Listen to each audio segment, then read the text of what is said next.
Hello everyone, welcome back. Today we are going to start the new chapter, chapter number 9, Accounts of Non-Trading Concerns. Before we begin with the chapter, let's have a brief introduction about the chapter. Non-trading concerns, or we can also call it as not-for-profit organizations, are those organizations whose objective is not to earn profit but to render services to its members and to the society. Let us understand it more clearly. Let us see its meaning. Non-trading concern is an organization set up to render service to the members or to the society, not with the aim of earning profit.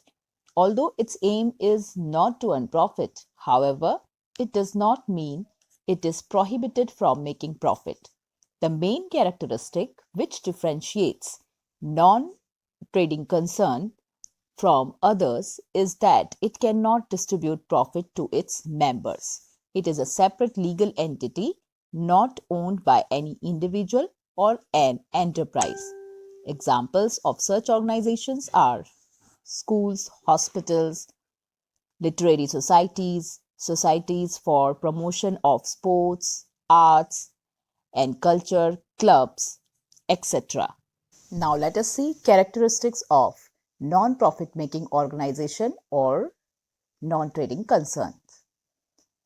First one is its main objective is to render services to its members. Second, they are not working for profit.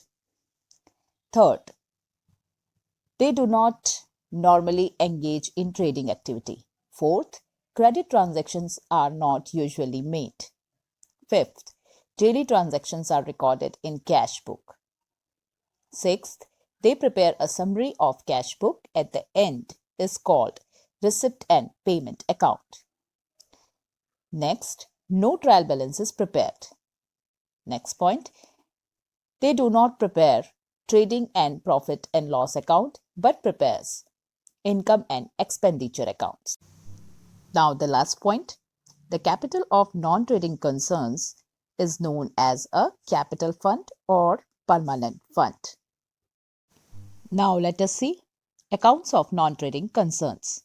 Generally, non-trading concerns prepare their accounts wherein receipt and payment account is prepared, income and expenditure account is prepared, then balance sheet is prepared. So first let us see receipt and payment account. Receipts and payments account is a summary of cash and bank transactions prepared at the end of the accounting period. It records all receipts and payments, whether of revenue or capital nature, and irrespective of the period to which they relate. And next is income and expenditure account. Income and expenditure account is like profit and loss account of a business firm. Since non-trading concerns are not established for the purpose of earning profit, they do not prepare profit and loss account. Instead, they prepare income and expenditure account at the end of the accounting period to ascertain the results. Incomes are shown on the credit side and expenses on the debit side. Then next is balance sheet. At the end of the year, to know the economic status, the non-trading concern prepare a balance sheet. Capital is known as capital fund or permanent fund by these kind of concerns. The remaining items are similar to the balance sheet of the trading concern. For example, assets, income received in advance, income outstanding, prepaid expenses, etc. Now, for the purpose of recording, we need to understand classification of incomes and classification of expenses. First, let us see classification of income. Income are of two types, capital income and revenue income. Now, let us see what is capital income. Capital income is an income which does not relate to operations of the business or which does not grow out of or pertain to the running of the business proper. Income of a concern which is not regular in nature as well as the benefit of which income is available for longer period of time is known as the capital income. For example, donation received for a specific purpose, legacy, life membership fees, or life subscription, then loan borrowed, etc. Now let us see what is revenue income.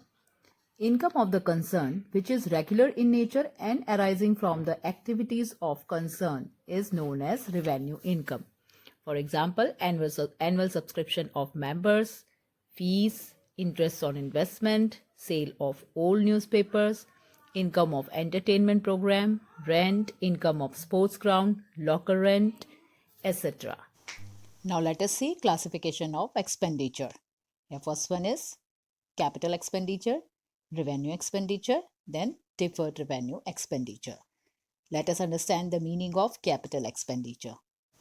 Expense which is not incurred regularly and the benefit of which is available to the concern for a longer period of time, from which fixed assets are acquired by the concern, is known as capital expense. For example, land, building, machineries, investment, books for library, X-ray machine, sports equipment, etc. Now let us understand the meaning of revenue expense. Expense which is incurred on regular basis to run a routine activity of the concern and the benefit of which is available to the concern for the respective year only is known as revenue expense. For example, daily administrative expenses like salary of employees, rent, taxes, postage expense, then telephone expense, subscription of newspapers and periodicals, then assets repairing expenses, etc. Now let us understand deferred revenue expense.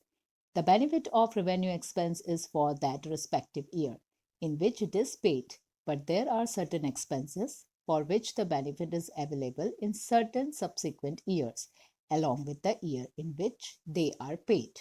Thus, instead of writing off these expenses as the revenue expenses of that year in which they are incurred, they are allocated over estimated number of the years for which benefit will be available or allocated to the predetermined number of years.